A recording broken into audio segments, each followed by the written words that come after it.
Welcome to this explainer. We're jumping right in today because we're taking a completely fascinating systems-level approach to the modern school kitchen garden. We're literally transforming how we view basic dirt and seeds, turning them into a high-tech blueprint for the future. It's all about merging traditional agriculture with 21st century education. Think about this beautiful contrast, which really marks our micro to macro journey. On one hand, you have a simple, organic seedling breaking through the soil, the traditional image of a garden.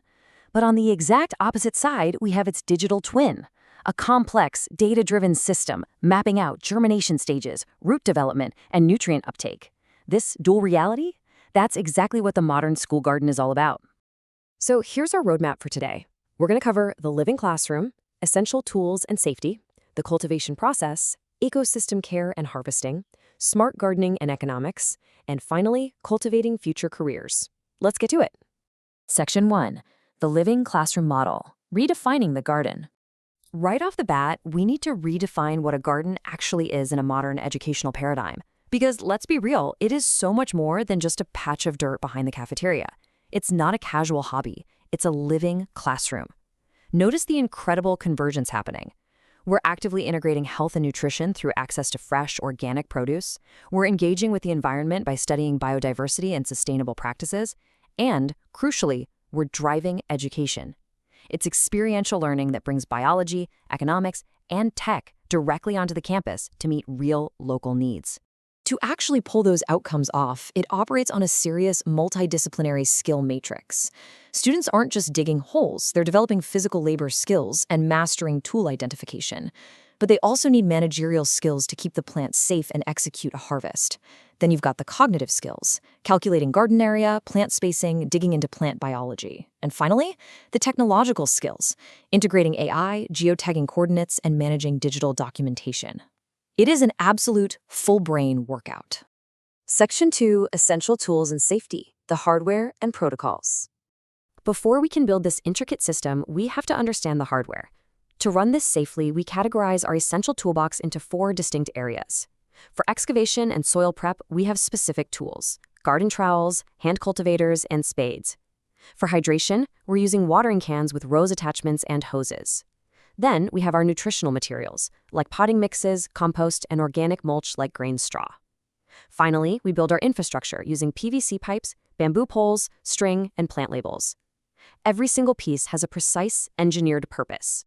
Now, safety in this modern garden requires something you might not expect: dual protocols. On the physical side, sure, we have standard practices. You never lift heavy pots alone, you wear well-fitted rubber gloves, and you clean tools to prevent rust and tripping hazards. But because this is a connected classroom, safety also demands a digital protocol. That means supervised internet research, not downloading sketchy, unverified files, and strictly protecting personal info on public garden tracking forums. We're protecting our bodies, yeah, but we are also fiercely protecting our digital identities. All right, Section 3. The cultivation process, from inquiry to planting. This is where the planning really meets the dirt. Every modern garden starts with preparatory fieldwork. You don't just throw seeds in the ground and hope for the best. It's an expert inquiry. In Phase 1, we systematically evaluate plant selection. What's suitable for our environment right now? Phase 2, we assess that environment, deciding between land or pots and prepping the soil. Phase 3 focuses on sustenance, planning supplemental nutrition. And Phase 4 is all about defense, identifying local best practices to protect our future plants from animals and pests. Once that rigorous inquiry is locked in, we execute the physical planting. And honestly, we treat this just like an engineering project with 3 specific layers. We start with the base layer, ensuring proper drainage and filling it with our prepared potting mix. The middle layer is for placement. If it's seeds, we make furrows and cover them lightly for perfect seed-to-soil contact. If it's seedlings, we dig holes matching the exact root length. Finally, the surface layer is where we apply identification. Clear labels with plant names and dates so the data tracking can officially begin. Moving right along to Section 4, Ecosystem Care and Harvesting, Managing the Living System. Now that the physical foundation is laid and the plants are actually in the ground, we have to maintain a really delicate equilibrium using 4 protection strategies. We provide structural support for top-heavy growth using staked bamboo. We build a physical perimeter, like fencing from wooden sticks, to prevent trampling. We deploy environmental defense, organic mulch and regular weeding to control moisture. And we use biological protection, managing pests by creating our own organic pesticides, like steeped neem leaves. And we don't just leave it at that. We monitor this entire ecosystem meticulously, using a digital observation dashboard. Students maintain a daily log tracking the date, weather conditions, exact height in centimeters, color variations, and physiological changes, like spotting a new node or a strong stem. This kind of tracking prompts incredible critical thinking. It forces you to answer diagnostic questions like, how do you actually know when a plant needs water? And exactly how often? It turns simple observation into powerful, actionable data. When all that careful management pays off and it's time for the harvest, we don't just rip plants out of the ground, no way. We apply specific harvesting typologies. For leafy greens and herbs, we cut continuously from the outer edges to encourage rapid regrowth. For root vegetables, we carefully dig around the root structure first, so we completely avoid snapping the produce.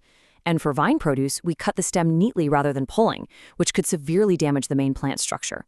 It's incredibly precise and deliberate. Section 5. Smart Gardening and Economics. Data and Yield. This is where this explainer takes a really fun turn. We're layering digital technology and cold, hard economics directly over our physical harvest. Before we even look at the math, just consider this stark economic contrast. Store-bought organic produce can easily hit $500 for a set amount. Compare that to the minimal, roughly $100 overhead cost of our school garden yield. The value generated in that gap, it's absolutely tremendous. So what this means is that this kitchen garden operates as a literal microeconomy. We use a very straightforward yield calculator. We take our estimated yield in kilograms, multiply it by the local market price per kilogram, and boom, that equals the total economic value generated.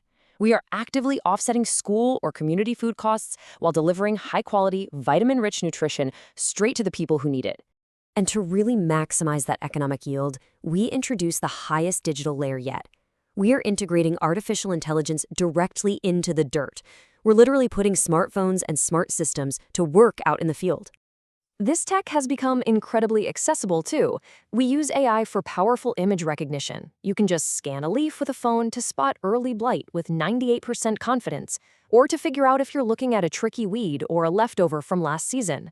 We use algorithmic management, utilizing AI to determine highly specific watering schedules and precise manure applications based on data. And we use geotagging, dropping exact longitude and latitude coordinates to put our hyperlocal school garden right on the global digital map. Finally, Section 6, Cultivating Future Careers, the macro impact. Let's zoom out to the macro level and look at the real long-term harvest of this entire system. Because, it's about much more than just vegetables. These skills map directly to 21st century careers. AI tracking and geotagging, that leads right to becoming an agricultural data scientist. Soil prep and seed spacing is the exact foundation for a modern agronomist or farmer. The layout design and fencing translates beautifully to a landscape architect. Understanding pest management and biology makes you a botanist or a horticulturalist. Even the tool use builds the foundation needed for an agricultural equipment mechanic. The garden is literally a dynamic career incubator. I want to leave you with the foundational philosophy of this entire explainer. The kitchen garden is not just about growing food. It is a blueprint for growing future innovators. We are teaching students to see systems, to manage data, to understand economics, and to respect the physical world, all at exactly the same time. So as you look at your own educational spaces, your local community plots, or maybe even just your own backyard, I challenge you to ask yourself, what systems will your garden grow? Thank you so much for joining me on this explainer. Keep learning, keep planting, and I will see you next time.